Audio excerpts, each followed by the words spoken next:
हम तहे दिल से शुक्रिया अदा करते हैं अपने फादर जैकब जॉन का, जिन्होंने बेहतरीन तकरीर के साथ बहुत उम्दा अशार आपके गोश गुजार किए।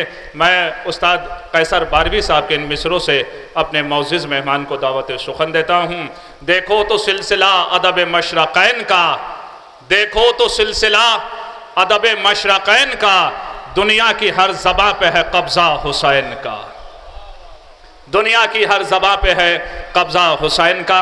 एक से एक नादिर व नायाब, एक से एक आफ्ताब व महताब की शक्ल के यहाँ तशरीफ़ लाने वाले मेहमानान ज़ीवकार, उन्हीं अजीम तरीन मेहमानों में से, मुक़र्ररीन में से मैं गुजारिश कर रहा हूँ डॉक्टर SM हैदर साहब, director progressive globe consulting, winner मंथन साउथ एशिया अवार्ड, आप तशरीफ़ लाएँ और अपने ख़यालात से हाज़रीन को नवाजें। तशरीफ़ ला रहे हैं मोहतरम डॉक्टर SM हैदर साहब। बिस्मिल्लाहिर्रहमानिर्रहीम, अल्हम्दुलिल्लाह रब्बिल आलमीन। काबिल एहतराम सदर महफिल जनाब यासूब अब्बास साहब, फादर जैकब जॉन साहब, डीके बख्शी साहब, छिब्बर साहब, महंत साहब और डैश पे जितने लोग तशरीफ़ रखते हैं, मैं पेशे से रिसर्च का आदमी हूँ, तो मैं आपको जनाब सज्जाद के ज़िंदगी के उन पहलुओं पे रोशनी डालना चाहूँगा जिनसे कि इंशाअल्लाह आप महसूस भी होंगे और हर आदमी को, और ख़ासकर हमारे कौम के, बल्कि कौम नहीं बल्कि पूरी इंसानियत के लोगों को उन पहलुओं को ज़रूर जानना चाहिए जो इमाम सज्जाद के लिए, हमारे 14 मासूमीन के लिए ख़ास है। अभी आप लोगों ने जो है एक से एक शानदार तकरीरें सुनी, बहुत सारे पहलुओं पे लोगों ने रोशनी डाली। मैं सोच रहा था कि मुझे किस पहलू पे रोशनी डालनी चाहिए, और मुझे ये फ़र्क ज़रूर दिखाना चाहिए कि मासूमीन, 14 मासूमीन, रसूल खुदा मोहम्मद साहब से लेके हज़रत अली इस्लाम से लेके हमारे 12वें इमाम, इनमें क्या ख़ास बात है, ये वो कौन सी चीज़ें हैं जो इनको और लोगों से अलग करती हैं।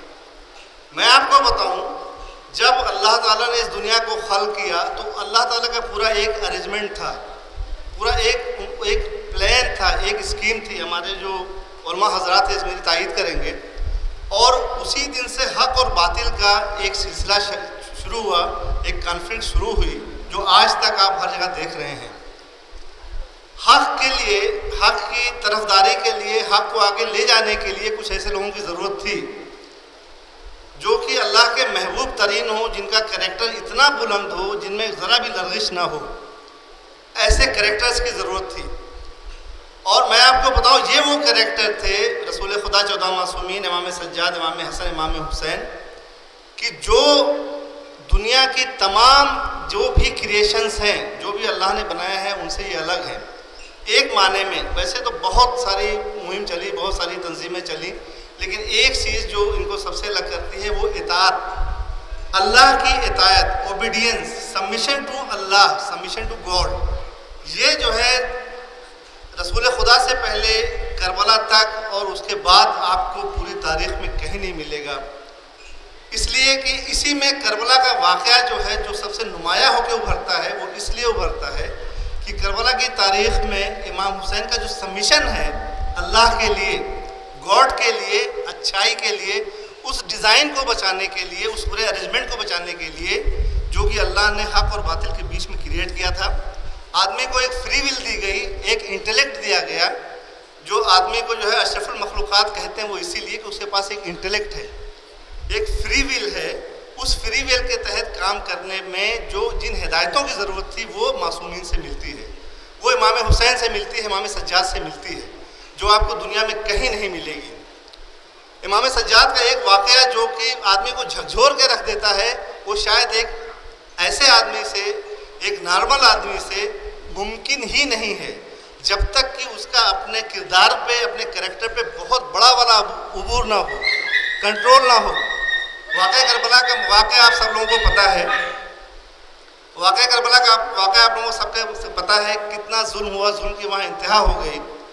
और उसके करबला में ख़ुद और उसके बाद इमाम सज्जाद का जो किरदार है वो बिल्कुल रिसर्च के लिए है, पढ़ने के लायक है। वो एक ऐसा उदाहरण है, ऐसा ज्वलंत उदाहरण है कि करबला के बाद यजीद और फॉर दैट मैटर जितने भी लोग जो बातिल के परस्तार थे, वो बुराई के पर्याय बन गए। हिंदी में इससे अच्छा वर्ड नहीं मिलेगा, सब्स्टिट्यूट बन गए। यजीद को और यजीद जैसे लोगों को अगर जो है बुराई का बातिल का सब्स्टिट्यूट बनाया तो इमाम हुसैन ने, इमाम सज्जाद ने। इमाम सज्जाद का जो सब्र है, जो करबला के बाद उनका पूरा कुफा शाम में जाना है, उनकी जो तकारीर है उसको आपको पढ़ने की ज़रूरत है, उसमें सोचने की ज़रूरत है। आप सबने पढ़ा होगा, सोचने की ज़रूरत है। आपको रोने से ज़्यादा उसमें जो रोशनियाँ दिखेंगी वो आपको दुनिया में कहीं नहीं मिलेंगी। आप सब लोगों को एक वाक़या पता है, लेकिन मैं जो हमारे गैर शिया गैर मुस्लिम हजरात हैं, जो हमारे मोअज़्ज़िज़ डिग्नेटरीज़ हैं, उनके लिए मैं वो वाक़या शेयर करता हूँ। हमारे मासूमीन का, हमारे इमामों का, इमाम सज्जाद का, इमाम हुसैन, इमाम हसन का जो एक सबसे बड़ा तर्ज अमल था वो था तवाज़ो, खातिर, वेलकम, डिस्ट्रीब्यूशन, चैरिटी, जो आपको दुनिया में कहीं नहीं मिलती शायद। इमाम सज्जाद करबला के वाक़े के बाद वो एक लोगों को तमाम खाना बांट रहे थे, चीज़ें बांट रहे थे।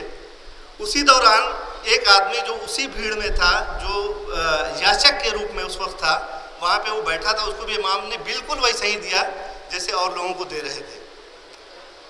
वो शख्स जो है वो बड़ा मुताज्जिब हुआ कि क्या हुआ, इमाम जो है मुझे भी दे रहे हैं, शायद मुझे इमाम पहचान नहीं रहे हैं। वो इतना मजबूर हो गया, चूँकि इमाम के ना तो चेहरे से, ना तो पोस्चर से, ना तो हाव भाव से ये कभी भी नहीं लगा कि इमाम इसको जानते हैं। उसने कहा, मौला लगता है कि आपने मुझे पहचाना नहीं। उस शख्स ने कहा, मौला लगता है कि आपने मुझे पहचाना नहीं। मौला कहते हैं, देखिएगा जो लफ्ज़ देखिएगा, मौला कहते हैं, ऐ शख्स मैं तुझे कैसे भूल सकता हूँ, तू तो वो है जिसने मेरे भाई 18 साल के जवान भाई अली अकबर के सीने में बरसी मारी थी, मैं तुझे कैसे भूल सकता हूँ। लेकिन वो तेरा अमल था, ये मेरा अमल है। वो तेरा अमल था, ये मेरा अमल है। इसको कहते हैं इमाम सज्जाद, इसको कहते हैं मासूमीन, इसको कहते हैं कैरेक्टर, इसको कहते हैं ओबीडियंस टू अल्लाह, इसको कहते हैं सबमिशन, इसको कहते हैं सबमिशन। इसलिए मैंने एक शेर कहा है, मैं शायर भी हूँ। मैंने कहा इमाम हुसैन के लिए एक शेर देखिए, इंशाअल्लाह यासू भाई देखिएगा, बिल्कुल अपनी नौयत का अपना शेर है। मैंने कहा कि कुदरत के इत्मीनान को दरकार थे हुसैन, कुदरत के इत्मीनान को दरकार थे हुसैन, तब बतन सैयदा का अली का नसब चुना, तब बतन सैयदा का अली का नसब चुना। तो इमाम हुसैन जैसे लोग, इमाम हुसैन जैसा कैरेक्टर, इमाम हसन जैसा कैरेक्टर वो सिर्फ जनाब फ़ातिमा ज़हरा सलामुल्लाह अलैहा और इमाम अली से ही आ सकता है। ये चीज़ है, ये क्वालिटीज़ हैं, ये वो मखसूस क्वालिटीज़ हैं जो करबला वालों को, मासूमीन को और लोगों से अलग करती हैं। अपने भाई के कातिल को बिल्कुल बिला तफरीक वैसा ही ट्रीट करना, वैसा ही वेलकम करना जैसे और लोगों को करना, ये करबला की ख़ास बात है। करबला के बारे में अभी एक बड़ा मशहूर वाक़या ये होता है कि लोग ये कहते हैं कि हर कौम पुकारेगी हमारे हैं हुसैन। सच तो ये है, एक शायर ने कहा है, हमारे वतन हल्लौर के शायर ने कहा है बड़ा बेहतरीन, और उससे इमाम हुसैन का कंट्रीब्यूशन दिखता है कि इमाम हुसैन ने कितना कंट्रीब्यूट किया है, रहती दुनिया तक के लिए कंट्रीब्यूट किया है। अज़म लोरी कहते हैं कि बातिल को बेनकाब किया यूँ हुसैन ने, बातिल को बेनकाब किया यूँ हुसैन ने, फिर और करबला ना हुई करबला के बाद, फिर और करबला ना हुई करबला के बाद।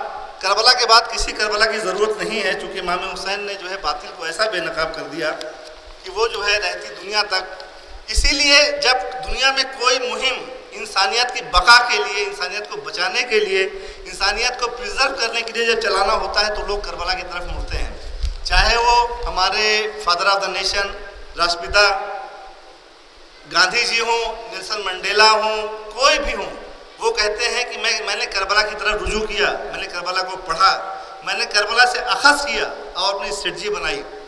गांधी जी ने इतना बड़ा जो है खराज अक़ीदत पेश किया इमाम हुसैन के लिए कि उस पर मुझ जैसा तालिब इल्म, मुझे लगता है कि 10 PhD की जा सकती है। गांधी जी कहते हैं कि कोई कमज़ोर हो के जीत कैसे सकता है, जिसके पास कुछ ना हो वो कैसे जीत सकता है, ये इमाम हुसैन सीखना चाहिए। अहिंसा, नॉन वायलेंस के जो जनक है वो इमाम हुसैन है। ये जो एक ऐसे वेपन्स हैं जो आपको दुनिया में कहीं नहीं मिलते हैं, इसीलिए ये अपनी मिसाल है, बिल्कुल अपनी मिसाल है, अछूती मिसाल है।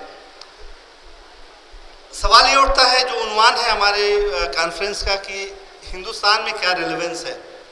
हिंदुस्तान में आपने बहुत जो ख़तीब हैं, जो स्पीकर्स हैं, उनसे आप लोगों ने सुना कि इमाम हुसैन का, बल्कि 14 मासूमीन का हिंदुस्तान से एक ख़ास रिश्ता रहा है। मैं आपको बताता हूँ क्या रिश्ता रहा है। रिश्ता ये है कि हिंदुस्तान में हमेशा इंसानियत की बका की गई है। सहिष्णुता का अगर कोई जीता जागता उदाहरण है तो हिंदुस्तान है। वो थोड़ा बहुत आगे पीछे थोड़ा बहुत कुछ डिस्टर्बेंसेस हो सकते हैं, लेकिन जो सहिष्णुता है पूरी दुनिया में अगर कहीं पाई जाती है, भाईचारा कहीं पाया जाता है, चैरिटी कहीं पाई जाती है, तो वो हिंदुस्तान है। ये सब जो है इमाम हुसैन की प्रिंसिपल्स हैं। इसलिए जो है आज अगर हमारे हिंदुस्तानी माहौल में थोड़ा इंतशार है, जहनी इंतशार है, समाजी इंतशार है, तो उसमें इमाम हुसैन, इमाम सज्जाद का रिलेवेंस और बढ़ जाता है। हमें ज़रूरत है कि हम उनकी टीचिंग्स को, ये बीइंग ए शिया, ये हमारी जिम्मेदारी है, ये यासूब साहब की जिम्मेदारी है कि हम इमाम हुसैन को प्रोपेगेट करें, इमाम हुसैन को जो है लोगों तक पहुँचाएँ, इमाम हुसैन को एज ए टीचर लोगों तक पहुँचाएँ, जिससे कि लोग ख़ास करके उनकी टीचिंग्स लेके अपनी ज़िंदगियों में बेहतरी करें। ये जो है इमाम हुसैन का ख़ास बात है। इमाम हुसैन का एक कंट्रीब्यूशन और जो मैं आपको बताना चाहता हूँ, जो कि आपको कम सुनने में मिलेगा। वैसे तो समाजी और माशियाती और सियासी तरक्कियों की और उसके तहफ़्फ़ुज़ की लोग बहुत बात करते हैं, लेकिन ये सिर्फ इमाम हुसैन, इमाम सज्जाद 14 मासूमीन का किरदार है, कैरेक्टर है। किसी भी इमाम को लेके पढ़ लीजिए, कुछ जो साइकोलॉजिकल प्रोटेक्शन है, जो मनोवैज्ञानिक बचाव है, वो सिर्फ और सिर्फ इमाम हुसैन 14 मासूमीन के मिलता है। आज जो दुनिया को एक फ्रेमवर्क मिला है, जो सबसे बड़ा कंट्रीब्यूशन इमाम सज्जाद इमाम हुसैन का है कि उन्होंने एक फ्रेमवर्क दे दिया है। उस फ्रेमवर्क में हर मजबूर, हर जो है गरीब, हर नातवा जाके वहाँ अपने लिए रिस्पाइट ढूंढ सकता है। One can really learn from there. वो एक जो है कवच दिया इमाम हुसैन ने।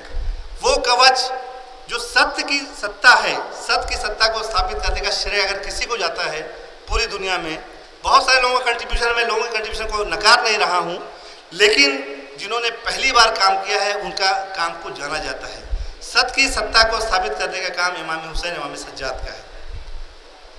मुझे लगता है कि जो हमारे बात भी आप लोग सुबह से सुन रहे हैं, ये जो मुझे थोड़ा बहुत जो तख्लीकी जो रिसर्च के पहलू थे वो आप लोगों से गोशगुजार करने थे, और चूँकि ये पूरा मसला ही हक़ और बातिल का है, तो मैं लास्ट में अपने 4 मिसरे आपको हक़ और बातिल के सुना के मैं आप लोगों से इजाज़त चाहूँगा। मैंने कहा कि पाक हो खून अगर शीर भी मौलाई हो, पाक हो खून अगर शीर भी मौलाई हो, हक़ व बातिल का तभी जाके शऊर आता है। पाक हो खून अगर शीर भी मौलाई हो, हक़ व बातिल का तभी जाके शऊर आता है। नहीं समझौता कभी हुब्बे अली पर हमको, इसी एहसास से अपने पे गुरूर आता है। वालेकुम अस्सलाम व रहमतुल्लाहि व बरकातहू। या अली मदद।